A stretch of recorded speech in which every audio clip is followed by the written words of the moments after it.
ಈ ಎರಡು ಕ್ಷೇತ್ರಗಳಲ್ಲಿ ದಳ ಬುಡ ಗಡಗಡ. ದೇವೇಗೌಡ್ರೆ ಬಿಟ್ಟುಕೊಟ್ರ ಆ ಗುಟ್ಟು. ಬಿಜೆಪಿಗೆ ಸಾಥ್ 3-2 = 0. ಏನಿದು ದಳ ಲೆಕ್ಕ?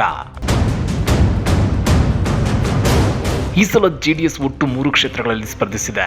ಆದ್ರೆ ಈ 3 ಕ್ಷೇತ್ರಗಳಲ್ಲಿ ದಳ ಗೆಲುವು ಅಡ್ಡಗೋಡೆ ಮೇಲೆ ದೀಪ ಇಟ್ಟಂತಿದೆ. ಅದರಲ್ಲೂ ಆ 2 ಕ್ಷೇತ್ರಗಳಲ್ಲಿ ದಳ ಬುಡ ಗಡಗಡ ಅಲುಗಾಡ್ತಿದೆ. ಹಾಗಾದ್ರೆ ಮಾಜಿ ಪ್ರಧಾನಿ ಎಚ್.ಡಿ. ದೇವೇಗೌಡ್ರೆ ಬಿಟ್ಟುಕೊಟ್ಟ ಗುಟ್ಟೇನು? ಬಿಜೆಪಿಗೆ ದಳ ಸಾಥ್ 3-2 = 0. ಏನಿದು ದಳ ಅಸಲಿ ಲೆಕ್ಕ ಅಂದ್ರ ಅದನ್ನ ಡೀಟೇಲ್ ಆಗಿ ತೋರಿಸ್ತೀವಿ. ಆದ್ರೆ ಅದಕ್ಕಿಂತ ಮೊದಲು ನಮ್ಮ ಚಾನಲ್ ಅನ್ನ ಸಬ್ಸ್ಕ್ರೈಬ್ ಮಾಡ್ಕೊಳ್ಳಿ. ಹಾಗೇನೇ ಪಕ್ಕದಲ್ಲಿರೋ ಬೆಲ್ ಬಟನ್ ಅನ್ನು ಪ್ರೆಸ್ ಮಾಡಿ. ಇದೇ ಏಪ್ರಿಲ್ 26ರಂದು ರಾಜ್ಯದ 28 ಲೋಕಸಭಾ ಕ್ಷೇತ್ರಗಳ ಪೈಕಿ 14 ಕ್ಷೇತ್ರಗಳಿಗೆ ಮತದಾನ ನಡೆಯಲಿದೆ. ಆ 14 ಕ್ಷೇತ್ರಗಳಲ್ಲಿ ಜೆಡಿಎಸ್ ಸ್ಪರ್ಧಿಸಿರೋ ಮಂಡ್ಯ, ಹಾಸನ ಮತ್ತು ಕೋಲಾರ ಕ್ಷೇತ್ರಗಳಿಗೆ ಮತದಾನ ನಡೆಯಲಿದೆ.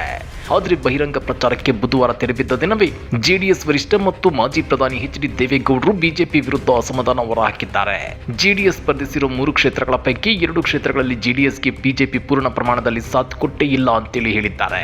ದೇವೇಗೌಡರ ಈ ಮಾತು ಬಿಜೆಪಿ ಮತ್ತು ಜೆಡಿಎಸ್ ನಡುವಿನ ದೋಸ್ತಿಯಲ್ಲಿ ಒಡಕು ಮೂಡಿದೆ ಅನ್ನೋದನ್ನ ಸ್ಪಷ್ಟವಾಗಿ ಎತ್ತಿ ತೋರಿಸ್ತಾ ಇದೆ.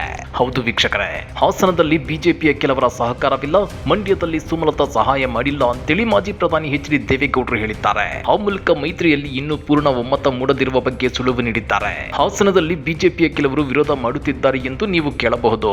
ನಾವು ಈ ಭಾಗದ ಎಲ್ಲಾ ಕ್ಷೇತ್ರಗಳಲ್ಲಿ ಗೆಲ್ಲುವ ಸಾಧ್ಯತೆ ಇದೆ. ಹಾಸನದಲ್ಲಿ ಬಿಜೆಪಿಯ ಕೆಲವು ವ್ಯಕ್ತಿಗಳು ಸಹಕಾರ ನೀಡದೇ ಇರುವುದು ನಿಜ.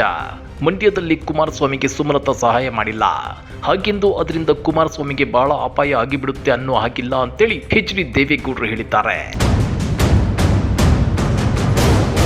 ಅಂದ್ರೆ ಒಂದು ಕಡೆ ಅಸಮಾಧಾನ ಹೊರಹಾಕುತ್ತಲೇ ಎಚ್.ಡಿ. ದೇವೇಗೌಡರು ಮತ್ತೊಂದು ಕಡೆ ಡ್ಯಾಮೇಜ್ ಕಂಟ್ರೋಲ್ ಮಾಡೋಕೆ ಗೆಲ್ಲುವ ವಿಶ್ವಾಸ ವ್ಯಕ್ತಪಡಿಸಿದ್ದಾರೆ.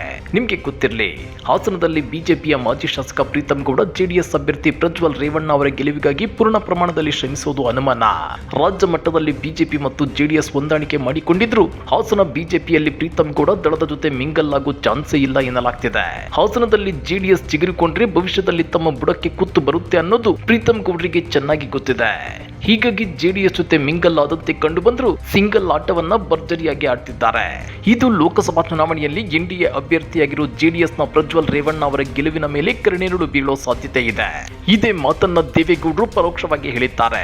ಮತ್ತೊಂದು ಕಡೆ ಈ ಸಲ ತಮಗೆ ಮಂಡ್ಯ ಬಿಜೆಪಿ ಟಿಕೆಟ್ ಕೈ ತಪ್ಪಿರೋದಕ್ಕೆ ಸಂಸದೆ ಸುಮಲತಾ ಕೂಡ ದಳಪತಿಗಳ ವಿರುದ್ಧ ಒಳಗೊಳಗೆ ಕೋತ ಕುದಿಯುತ್ತಿದ್ದಾರೆ. ಮಂಡ್ಯದಲ್ಲಿ ಕುಮಾರಸ್ವಾಮಿ ಗೆದ್ರೆ ಸುಮಲತಾ ಅವರ ರಾಜಕೀಯ ಭವಿಷ್ಯಕ್ಕೆ ಕುತ್ತು ಬರುತ್ತೆ.